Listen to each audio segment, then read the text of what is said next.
Welcome to the Box Score Sports Podcast.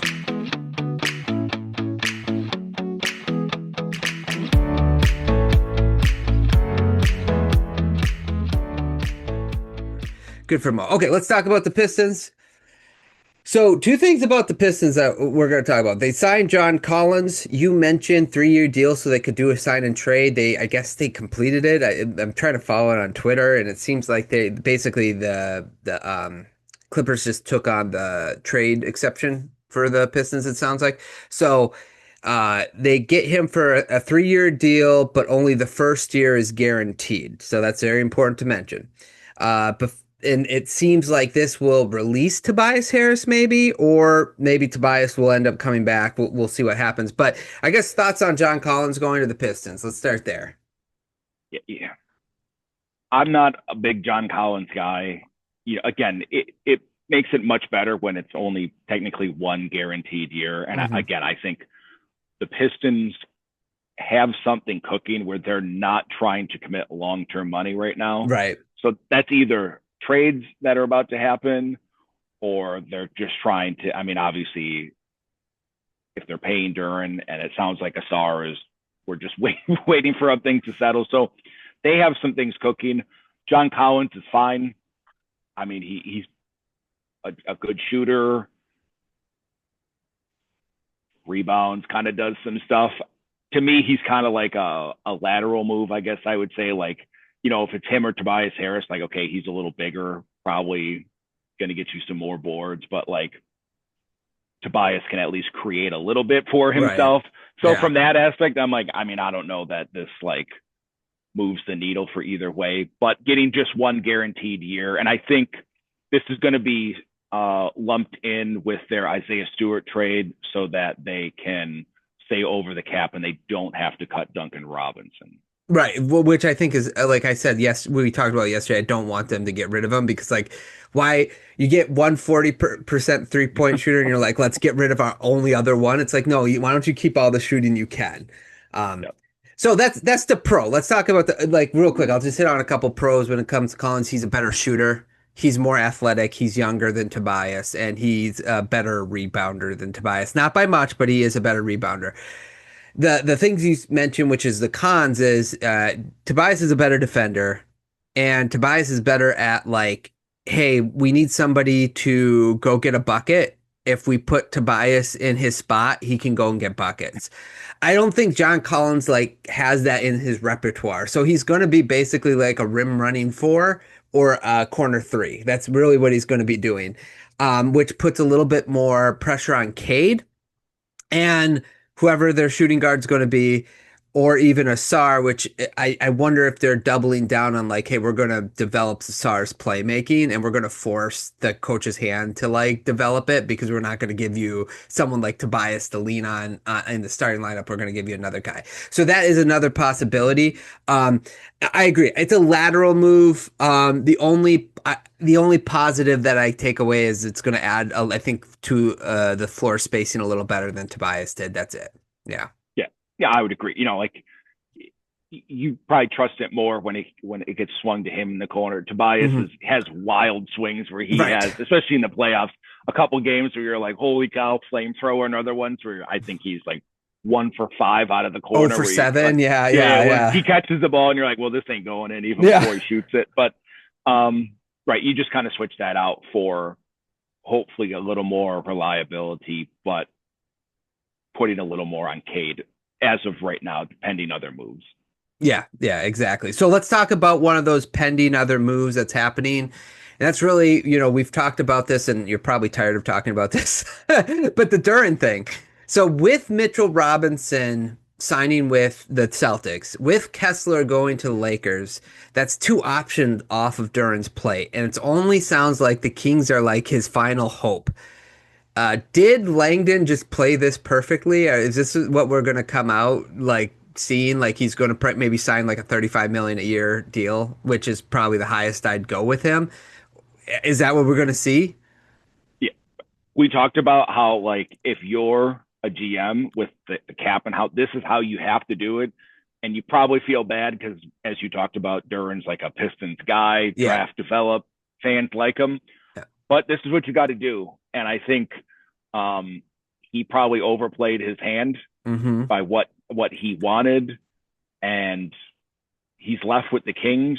But the Pistons are in the driver's seat if it's just the Kings, because the Kings don't have cap space.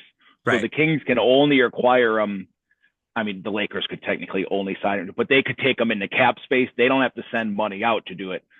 The Kings got to send out Levine or Sabonis or a bunch of guys, and the Pistons can just be like, yeah, no, like you can't give him an offer sheet that he can sign without agreeing to a trade first. Right.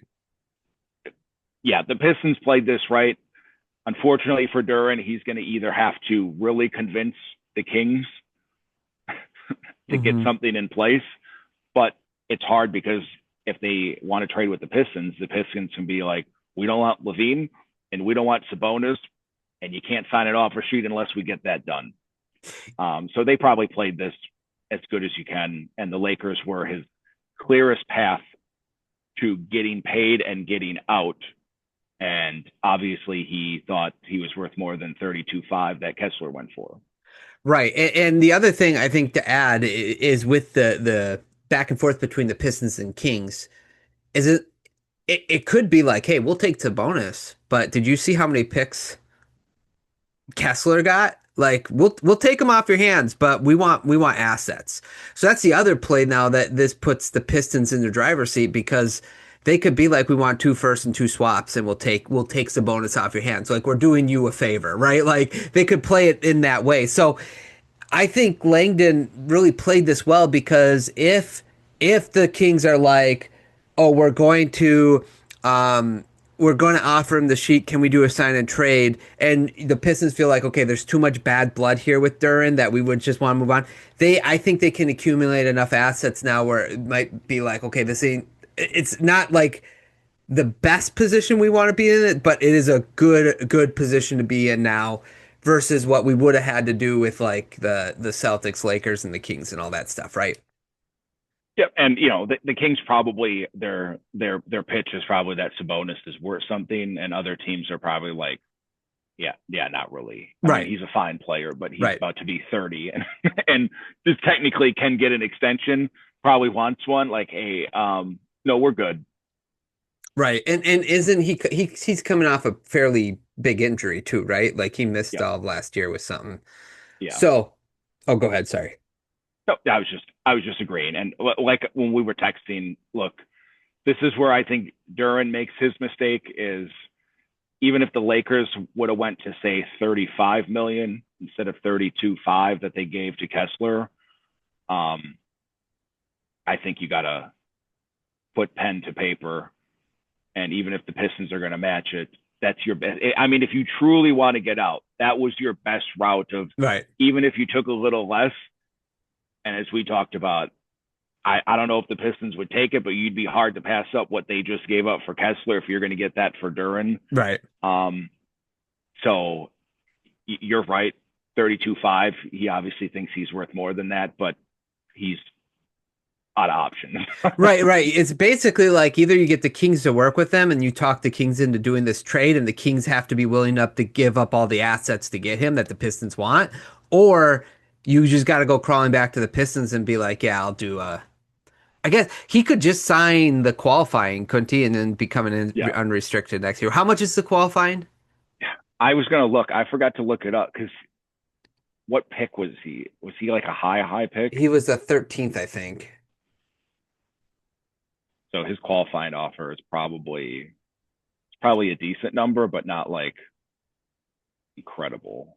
Officially extended $9 million. Yeah.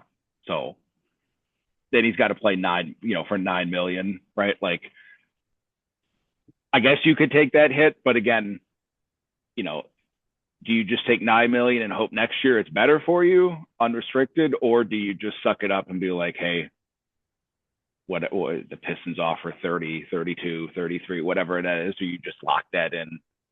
Yeah. But the problem for him is he loses the flexibility of like Kessler got a 4-year, but it's 3+ a player option. So he can get back out there in 3 years. If you don't have that leverage, the Pistons can be like, it's a straight 4. Yeah. Right. No option. Yeah. Or a team. Right. Yeah. so you can't get out of this. We want you for 4 years. And then like, do you risk $9 million and an injury or a down year, or it kind of looks like a bad playoff again? And then teams are like, oh, cool, you're a mid-level guy now. It'd be hard pressed to pass up 130, 140 guaranteed dollars to try to push it out next year. Like, I think you just got to bite the bullet and be like, hey, 4 years, we'll try again. Yeah, I think, again, if the Pistons offers 37 and he didn't take it, right now, if I'm laying down, I'd be like, okay, we're only going up to 35 now. Like you might as well play hardball if he's going to play hardball too. But we'll see what happens. Yeah, the $9 million, I guess. Like, so let's say if he plays on the $9 million, he goes into the next offseason.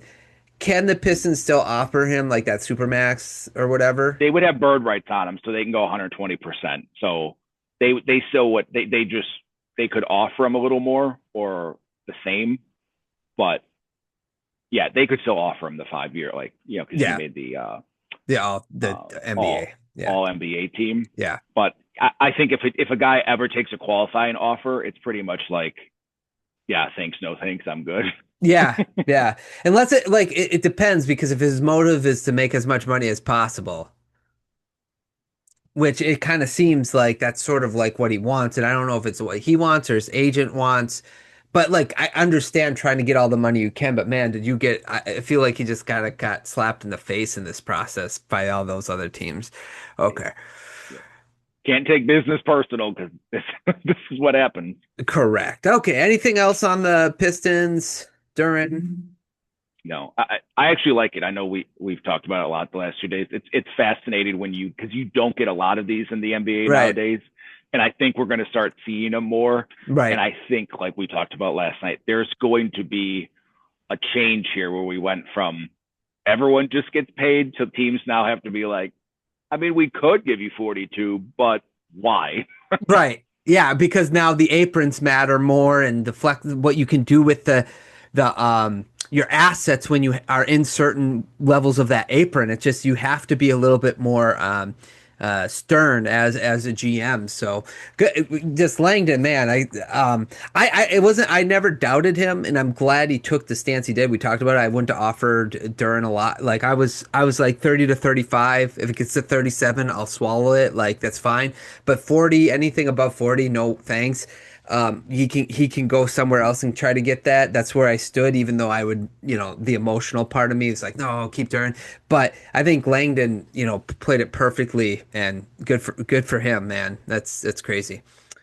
Yeah, it's good to see. Like we talk about with the Hornets too. Like, these teams kind of have to claw back some of the players, just do kind of what they want or get kind of what they want. Like, hey, it's a new collective bargaining agreement. It's a new day. We got to kind of like claw our way back into some of these negotiations. Yeah, agreed. Yeah, and it's crazy too, because a lot of the free agents that are still out there, the cap starting to dry up a little bit. So, those guys might not receive as much as they were hoping, just because it's the first and second apron and stuff like that. So we'll see what happens there. Pick up the phone and call John Horst. Give us a pick. We got 33 million. Throw some money, throw some players this way. Yeah, honestly, I don't like. I told you yesterday, Turner on 30, less than 30 actually, but it's not a bad option for somebody who really needs a center. So, okay, you ready to do some exit interviews? Let's do it. Thanks so much for watching this clip of the Box Score Sports Podcast. I hope you guys enjoyed. If you haven't yet, please subscribe to our channel. Follow us on Instagram and Twitter or X. And we'll talk to you guys real soon. See ya.